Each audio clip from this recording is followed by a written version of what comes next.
Sa timog bahagi ng Quezon, matatagpuan ang isang bayan na kung saan may angking ganda tulad ng talon, berdeng bulubundukin,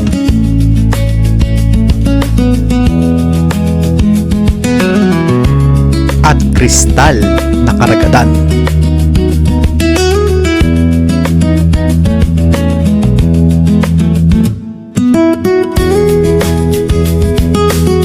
Ito ang bayan ng San Andres, Quezon. Halina't samahan niyo ko muli sa panibago na namang moto adventure.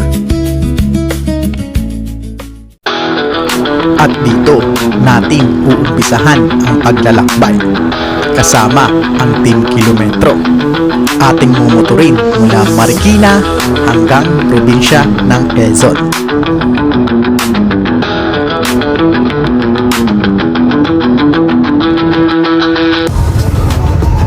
Haba dyan. Haba pa naman dyan. Oo nga eh. Sipak. Pakpak yan. Haba dyan.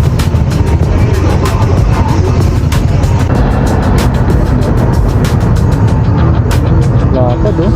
Okay, let's go guys. It's our turn.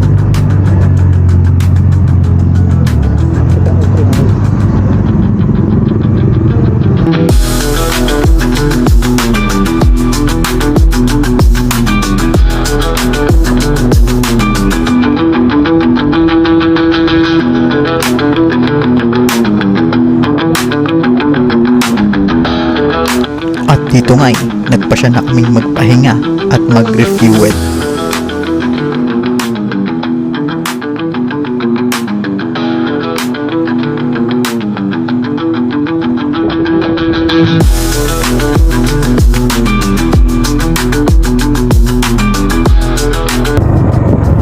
Si Bicol, Southern Tagalog. Wow! Kaya tayo, parating na tayo guys. Southern Tagalog.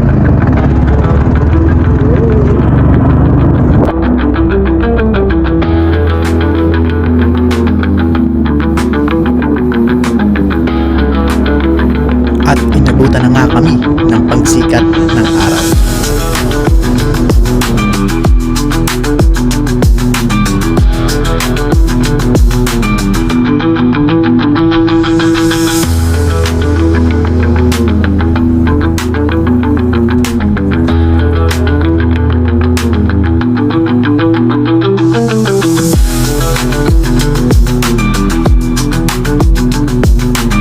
Tinuloy-tuloy lang namin ang biyahe hanggang marating namin ang bayan ng San Narciso.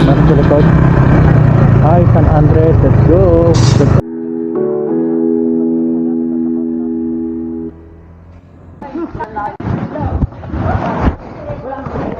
Alright guys, so we are here at San Andres. At uumpisahan natin yung vlog natin ngayon, yung travel vlog natin. Dito mismo sa probinsya ng Quezon, ng San Andres. So bali kasama ko yung Team Kilometro. So ayun, kaya nasabi ko uumpisahan natin itong vlog natin dito mismo sa bayan ng San Andres. So bali kakatapos lang namin kumain. Dito nga kami kumain sa Kuya Ems, Inasal. Quick review lang sa food nila. Sulit, masarap. At ito yung local version ng Mang Inasal dito sa San Andres. Approved to guys. Kuya Ems, Inasal. Dito lang yan, malapit sa port ng San Andres, Quezon. Ay, ano dito sa 11? Oo. Pero ikutan ko lang muna tong yung port ng San Andres. Let's go. Pwede ba pumasok doon? Pasokan natin yun. Hindi yata. Hindi pa yata. Pwede naman. Basta makapagpasigay tayo sa parking sa Matipay. Ay, ganun. Sino mo tayo pa-park doon? Huwag mo naningin sila. Try ka natin. Try natin. Try natin. Sabihin, ano naman yung kapangalan ng kuya mo? Di ba ito mo na siya pinagkatrabaho yun? Pero hindi mo talaga kanina pa. Alright. So, dito kami ngayon sa San Andres. Ayan. Kaso, baka singilin nga tayo dito. Papasok pa ba tayo dyan? Ano mo magbiray? May link ba ka dyan na pang Ayan. Andres? San Andres. San Andres Port. Wala dito yung likod ako, no? Ayan, oo nga no.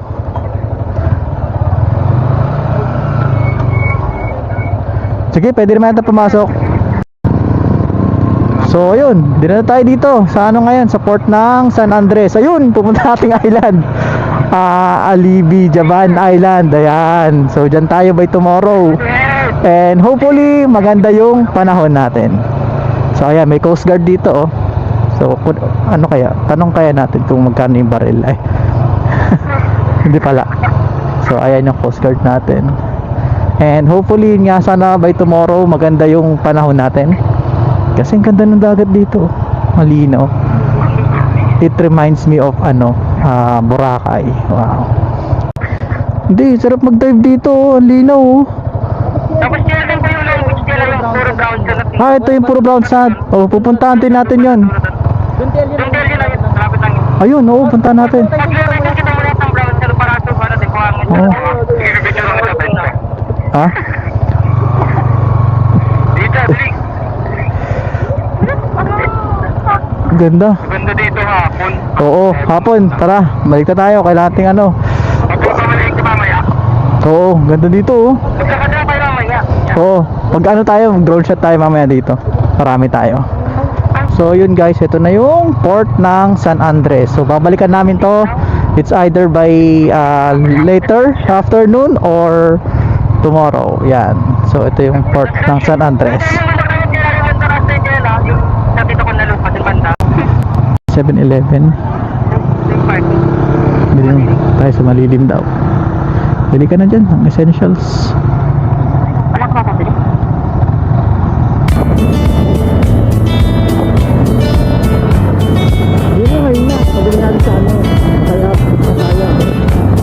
At dito nga, papunta na kami sa aming unang destinasyon, ang Macapaya Hills.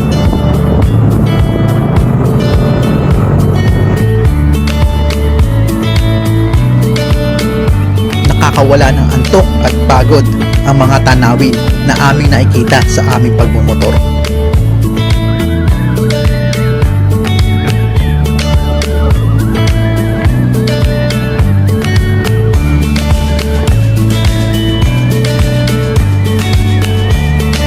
At unti-unti na nga naming nasisilayan ang ganda ng bulubundukin habang kami papaakyat ng Macapaya.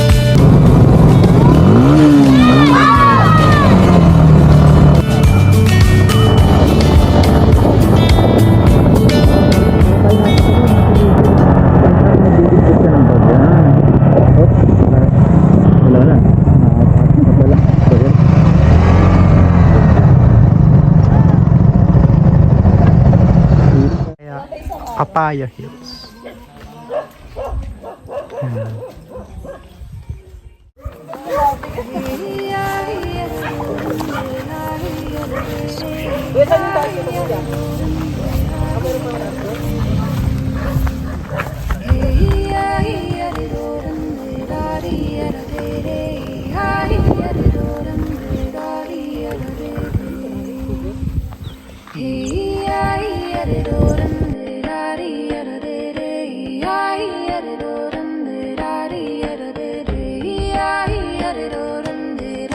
Ito ang Macapaya Hills, kilala sa nakamamangha nitong tanawin at bulubundukin.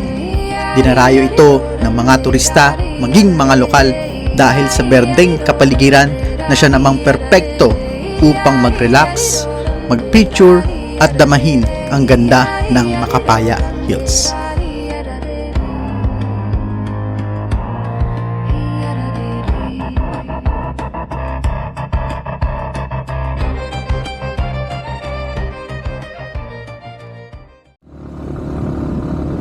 Matapos naming magpahangin at mag-relax sa ganda ng Macapaya Hills, agad-agad naman kaming tumungo sa aming ikalawang destinasyon.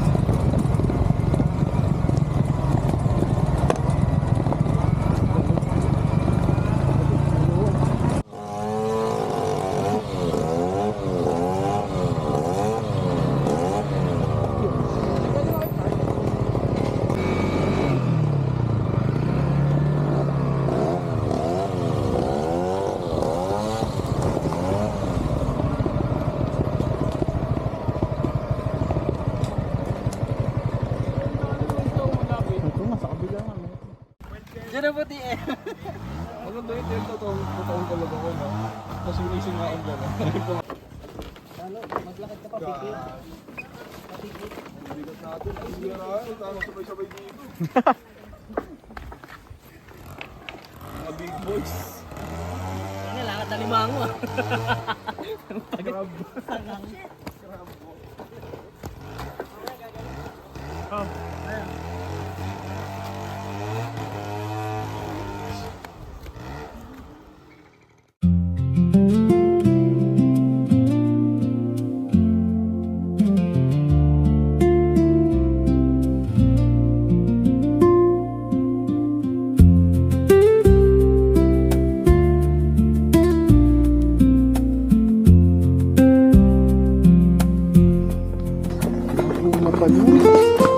Maging matang ilaw. Oh my God.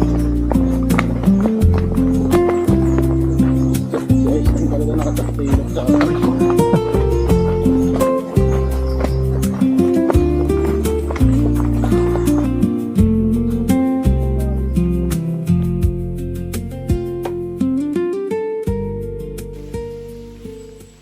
So guys, we're here at Naboroto Falls. Ayan, Naboroto Falls. So sabi ni ate hanggang 4 lang dito, pero ayan, pinagbigyan tayo. Tapos ito yung daan papunta dun sa falls. Ayan, so punta natin yan. Tara, let's go. So meron silang bukal dito. Lamig, may tubig. Tapos medyo careful lang kasi nga madulas yung mga bato dito kasi pinaagusan siya ng tubig. Papunta dun sa falls.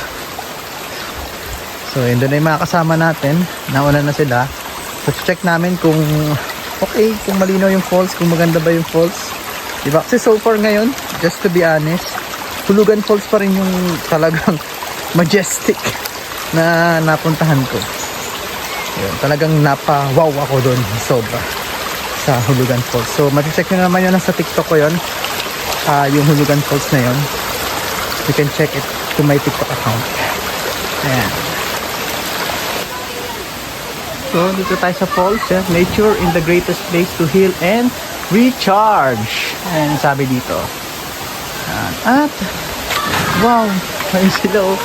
May wata-wata lang sa falls. Ganda. Ay. Sili ko Wow.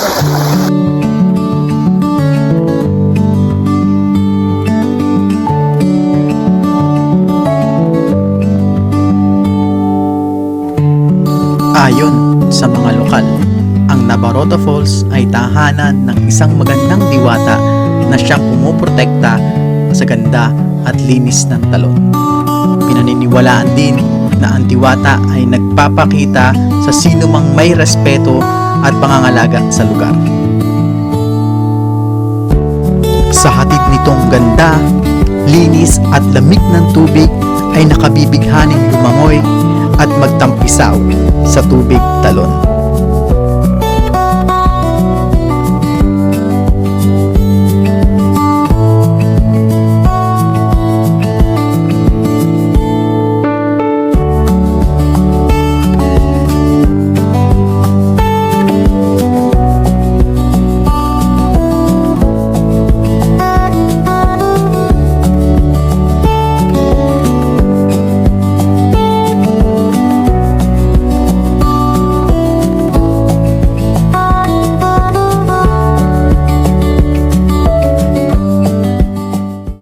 So guys, this is Naboroto Falls. Ayan. So malinaw siya.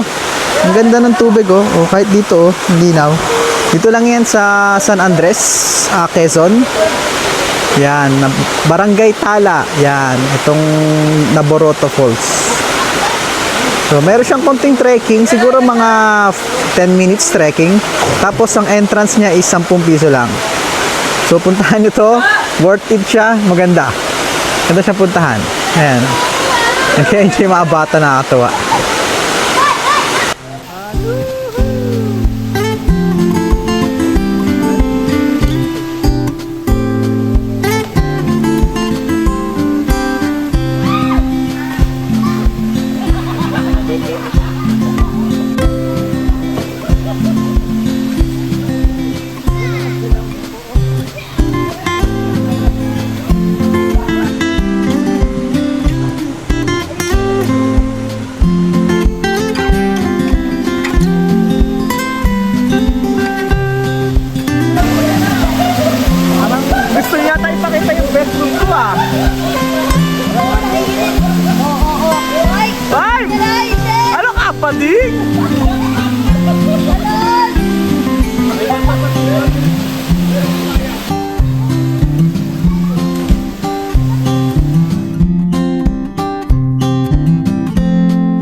So, andito tayo ngayon sa tinatawag nilang Long Beach. Bakit siya Long Beach? Kasi napakahaba nung sand nila. Ayan. At ang nakakatuwa dito, kahit malayo ka na, ayan. Kaya siguro tinatawag siya Long Beach dito sa San Andres. Kasi kahit malayo ka na, kitang-kita mo, ayun. Ano pa rin siya? Sand pa rin siya. At brown sand. At ayun yung islang pupuntahan natin. Saan ba? Ayan. Isang dalampasigan na kung saan maaaring enjoyin ang kahabaan ng brown sand upang mag-relax, tumambay at pakinggan ang hampas ng mga alon. Ito ang Long Beach ng San Andres, Quezon. With every wave, deeper we sink. Let the sea wash away all our fears. With every touch, the world disappears. The rhythm of the waves is our melody. A love so deep as endless as the sea. Ocean waves rolling through my mind. With every touch, you're one of a kind. Ocean waves carry me to you. Together forever, where the waters blue.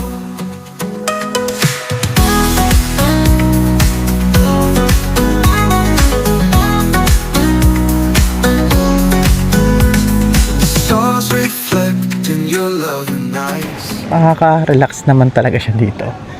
So, yun. Okay, good morning guys. So, second day ng trip natin dito sa San Andres. Ang pupuntahan natin is yung isa sa mga pinakasikat na island dito, yung Alibi Jaban or Alibi Haban Island. So, tatanong natin sa mga lokal dito kung ano nga ba yung tamang pronunciation dun sa isla na yun at ano yung history ng isla. Well, anyway, what to expect? Dun, may floating cottage kami included dun sa package. Tapos, not sure kung merong island hopping. Pero based dun sa nakita natin sa internet, maganda yung ano nun, yung water, crystal clear water, meron siyang ganon. And same time, sandbar. Sana maabutan yung sandbar. At syempre yung white sand. Yun. So, papakita ko sa inyo using the drone shot at kung gaano kaganda dito sa isla na to. So, yun lang guys. Kita-kits later.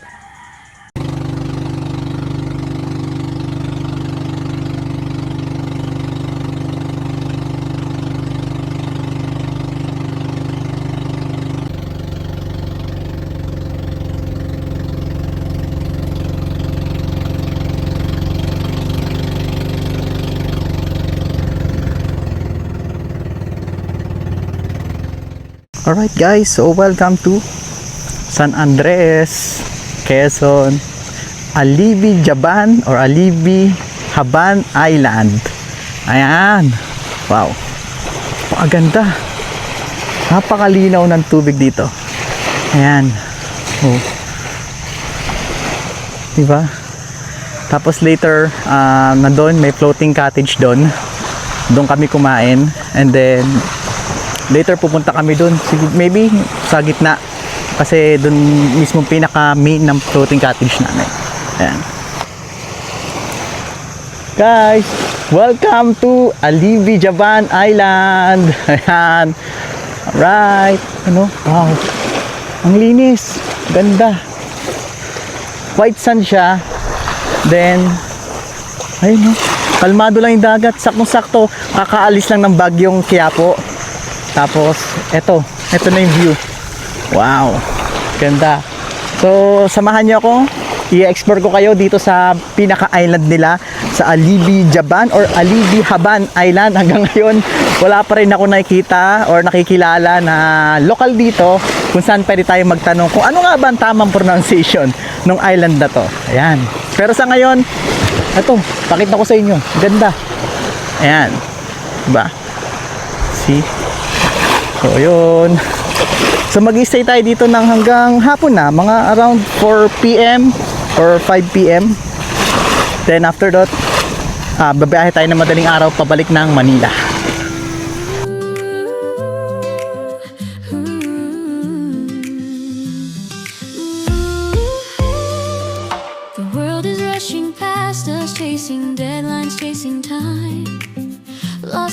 Ito ang Alibihaban Island, isa sa pangunahing turismo at destinasyon ng San Andres, Quezon. Handog nito ang malaparaisong lugar at malakristal na tubig na may puting buhangin ang pinagmamalaki ng Alibihaban Island. Dagdag pa rito ang mangrove trees or bakawan na siyang nagiging dagdag atraksyon sa mga bumibisita rito. These are the quiet anchors that keep us steady here. Hold your breath just for a second, let the rush subside. We're living in beautiful moments, we have to freeze the frame. Tiny flashes of perfection worth more than fortune or fame. It's the unexpected laughter, the hand held in the rain, the sudden clear awareness that we won't pass this way again. These simple, honest treasures, we collect them one by one. So ito guys yung pinaka sandbar nila. Sabi nila pagka low tide daw dito, ayun, hanggang dun sa kabila yung sandbar. Pero check natin kung hanggang saan kasi high tide ngayon. Ayan. Linaw, grabe, ang ganda ng tubig dito. And check natin kung hanggang saan yung sandbar na to. Pero dinrown shot ko siya kanina, ang ganda. Ang layo din ng nararating ng sandbar. Pero yun, medyo lumalalim-lalim na dito. I guess hindi natin siya kayang tawirin as of now. Maybe later pag nag-low tide, pakita ko sa inyo. Yan. So ito yung pinaka sandbar ng Alibihaban or Alibihaban Island. Yan. Ito siya. Sandbar. Nakaka-enjoy dito. Ganda.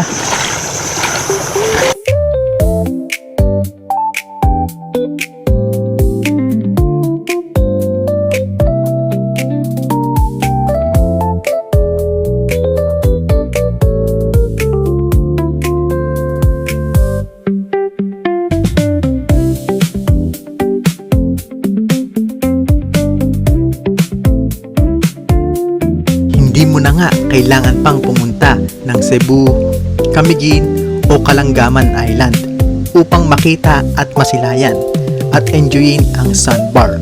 Dahil dito sa San Andres, sa Alibihaban Island, bubungad na agad sa iyo ang pinagmamalaking atraksyon nila dito, ang kanilang sandbar.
So yun guys, we're here at the floating cottage. So ito yung floating cottage ng San Andres, Quezon. So malapit lang din siya sa Alibihaban Island. Ayan. So yun yung mismong isla. Tapos nandito kami ngayon sa almost siguro mga around 200 meters or 100 meters away doon. So yun. So nakaka-enjoy dito kasi 4 na oras kayo mag-i-stay dito sa floating cottage na to. Meron din silang mga ihawan, meron din namang pinaka dining table, nandun din naman. Tapos meron sila ditong balsa, ayan o, sa baba o. Ayan. Ayan yung balsa nila. At meron din sila ditong slide. Ayan. So itong floating cottage na to, meron sila ditong butas sa gitna, yung bagsakan ng slide. Ayan. Ayan, no? Tapos, meron sila ditong, tawag doon. Eto, jump. Ang tawag dito, yung pwede kang tumalon. Diyan na may cliff diving. Ayan, eto yun. Pwede kang tumalon pababa. Ayan, so, okay dito. And 4 na oras nga guys, sabi ko 4 hours to i-rent yan dito, at napakaganda ng view dito sa mismong floating cottage na to. Napakalinaw kasi ng tubig dito sa Alibijaban Island. Yan. Oh, di ba? Green na green. Yan, oh. Wow. Yan. So sa mga interested pumunta dito, I highly suggest mga ganitong panahon, weekdays, kung ayaw nyo ng marami kayong kung ayaw nyo masyadong crowded, dito yan. Yan.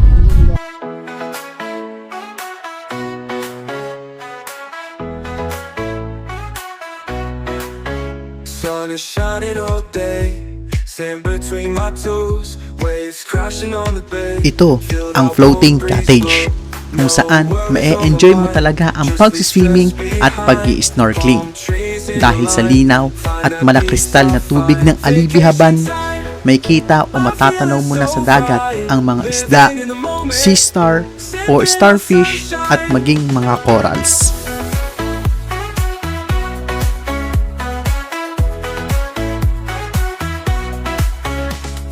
Music in the air, laughter everywhere, dancing without a care, soaking up the flare. Midnight bonfire light, stars are shining bright, everything feels right in this paradise night. Vacation time, I'm feeling so fine, living in the moment, sipping on sunshine.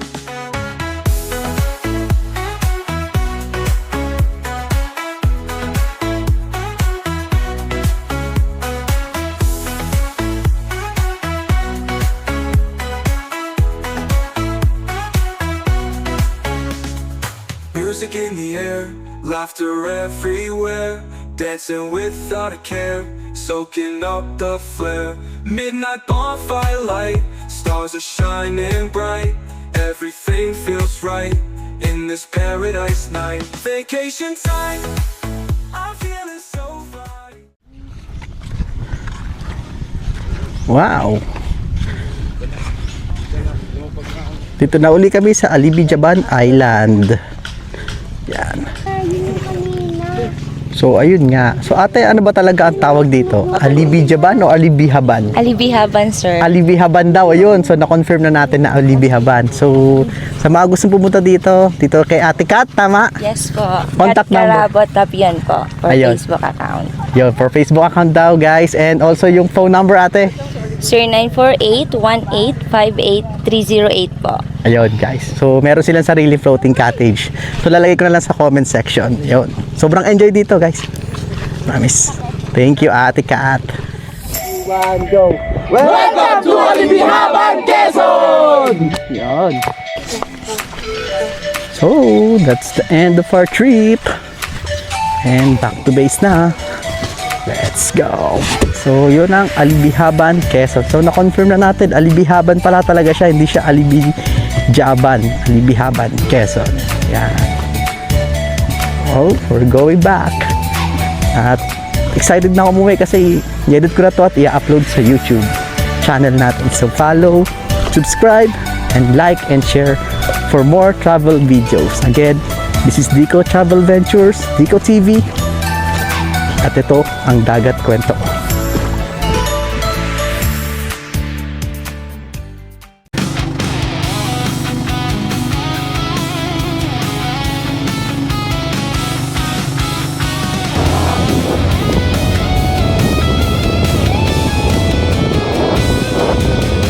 Sakay ng motor, bagong araw ang sisimulan.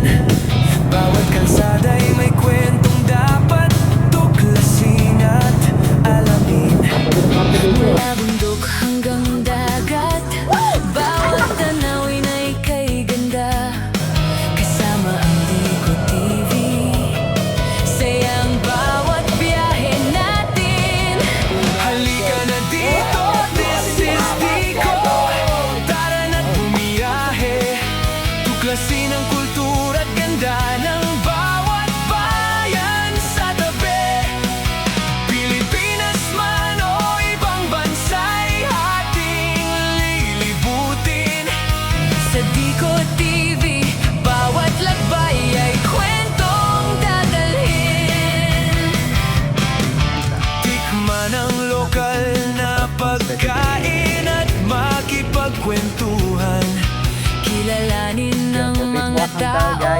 kanilang pinagmulan. Mula Luzon, Visayas, Mindanao hanggang ibayong dagat, bawat destinasyon ay nagbibigay ng bagong pangarap. Halika na dito, this is Dico. Tara na't bumiyahe, tuklasin ang kultura at ganda ng bawat bayan sa tabi. Pilipinas man o ibang bansa'y ating buti